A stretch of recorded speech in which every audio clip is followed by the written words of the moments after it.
శ్రీమతి నమః. నిన్న రాహుల్ గారు మాట్లాడిన మాటలు కొంతమందికి బాధ అనిపించలేదు. హిందువుల గురించి ఆయన అన్న మాటలు కొంతమందిని బాధ పెట్టలేదు. ఆయన అన్నది హిందువుల్ని అంతే తప్ప హిందువులలో ఎవరిని అన్నారో ఆయన వర్గీకరణ చేసి చెప్పలేదు కాబట్టి బాధ అనిపించలేదు. ఎవరికి వాళ్ళు మనల్ని అనలేదు కదా అని అనుకున్నామే గాని హిందువులు అంటే ఈ హిందూ దేశంలో ఉన్న వాళ్ళు అని మనం అందరూ అనుకోవటం లేదు కాబట్టి మనకి పెద్దగా బాధ అనిపించలేదు. అలా మన అందరం కలిసి లేం కాబట్టే అందరూ మనల్ని విడదీసి పరిపాలించాలి అని అనుకుంటున్నారు. ఇప్పుడు ఈ పోస్ట్ చూడండి. ఈ పోస్ట్లో లెండి మీ పిల్లల్ని తయారు చేయండి, మీ పిల్లల్ని యుద్ధం చేయడానికి రెడీ చేయండి అని అన్నారు. అదే మన వాళ్ళు ఎవరైనా మాట్లాడితే ఈ పాటికి వాళ్ళు ఏం చేసి ఉండేవారు? మనం మాట్లాడమనుకోండి, కానీ చెప్తున్నాను, ఇది చూసిన తర్వాతైనా మనకి కొంచెమైనా ఆలోచన అనేది మొదలవుతుంది. ఇప్పుడు మనం చూస్తున్నాం కదా ఈ ఫొటోస్ చూస్తే కళ్ళల్లోంచి నీళ్ళొచ్చే. గోమాతను వధించటం దగ్గర నుంచి తిరిగి ఎలా వండుకోవాలి వరకు ఒక నాటికని పరాయి దేశస్తులు వేశారు. వాళ్ళు వేశారు అంటే మన మనోభావాలను దెబ్బతీయటం కోసమే కదా వాళ్ళు అలా వేశారు. ఇది ప్రపంచమంతా వ్యాప్తి చెందిపోతోంది. గోమాతని ఎలా వధించాలి, ఎలా వండుకొని తినాలి అని.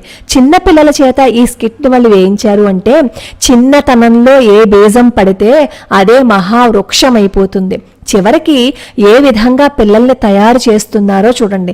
మనం మన పిల్లలకి మన సంస్కృతి సంప్రదాయాలను ఇలా నేర్పగలమా? నేర్పలేం. నేర్పించడం ఏంటి? కనీసం మన భగవద్గీతలో ఒక శ్లోకం నేర్పించాం, రామాయణంలో ఒక కథని చెప్పం, రాముడు గురించి చెప్పం, సీతమ్మ గురించి చెప్పం, మనం ఏది చెప్పం. ఎంతసేపు మన కోరికలు తీరటానికి, మనకి అవసరాలు తీరటానికి మనం ఎంతసేపు భగవంతుడి దగ్గర కూర్చుని పూజ చేశామా అది మాత్రమే మనం ఆలోచిస్తాం.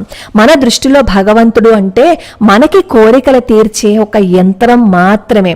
కానీ మనం మన పిల్లల్ని కూర్చోపెట్టి మన రామాయణం ఇదిరా, మన భారతం ఇదిరా, మన భగవద్గీతలో ఇది ఉందిరా అని ఏ రోజైనా మనం చెప్తామా? చిన్న పిల్లల దగ్గర నుంచి వాళ్ళకి విషయాన్ని ఎలా నూరిపోస్తున్నారో చూడండి. ఎప్పటికైనా మేలుకోకపోతే మన పరిస్థితి ఏమైపోతుందో తెలుసా? 1948లో హిందువులు 88.2% ఉన్నారు. మిగతా వాళ్ళు ఎవరో నేను చెప్పక్కర్లేదు. 1951లో 84.1% ఉన్నారు.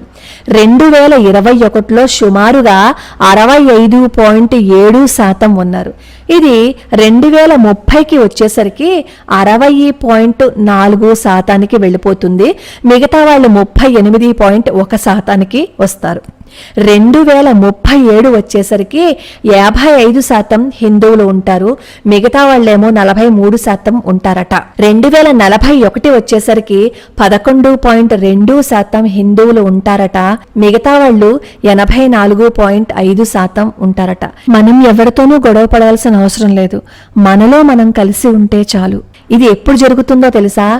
ఐక్యత చూపించకపోతే ఇలా హిందువులు అదృశ్యమైపోతారు. మనం గనక ఐక్యత చూపించకపోతే 2041కి మన జనాభా 11.2% వరకు వచ్చేస్తుంది. ఇప్పుడు కూడా మనకి బాధ అనేది అనిపించదు.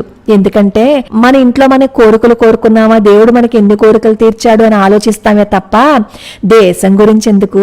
చాలా మంది ఈ మధ్య నాకు కామెంట్లు పెడుతూ ఉన్నారు, రాజకీయం గురించి ఎందుకండి అని. ఇవి తెలుసుకోకపోతే రేపొద్దున్న మన మనుగడే ప్రశ్నార్థకం అయిపోతే పూజించుకోవడానికి గుడి ఉండదు, ఫోటో పెట్టుకోవడానికి ఇల్లు ఉండదు, హిందువులే ఉండరు. అసలు హిందువులే లేనప్పుడు ఈ పూజలు ఎక్కడి నుంచి వస్తాయి? కనీసం మన కోరికలు తీరడానికి పూజలు చేసుకోవటానికైనా సరే ఐక్యతగా నిలబడదాం. ఐకమత్యంగా మనం లేకపోతే మన మనుగడే ప్రశ్నార్థకమైపోతుంది. తర్వాత భగవంతుడి దయ. ఇది ఎవరో ఎస్టిమేట్ చేసి పంపించిన పోస్టు. ఇది చూస్తేనే గుండెల్లో దడ పుట్టడం మొదలుపెట్టింది. అంటే నిజంగా ఇదే నిజమయ్యి ఇదే పరిస్థితి వస్తే మన బ్రతుకులు ఏమైపోతాయి అన్నది ఒక్కసారి ఆలోచించి మనలో మనమే కొట్టుకోకుండా ఇక నుంచైనా ఐక్యతగా ఉంటే మనమందరం బాగుంటాం.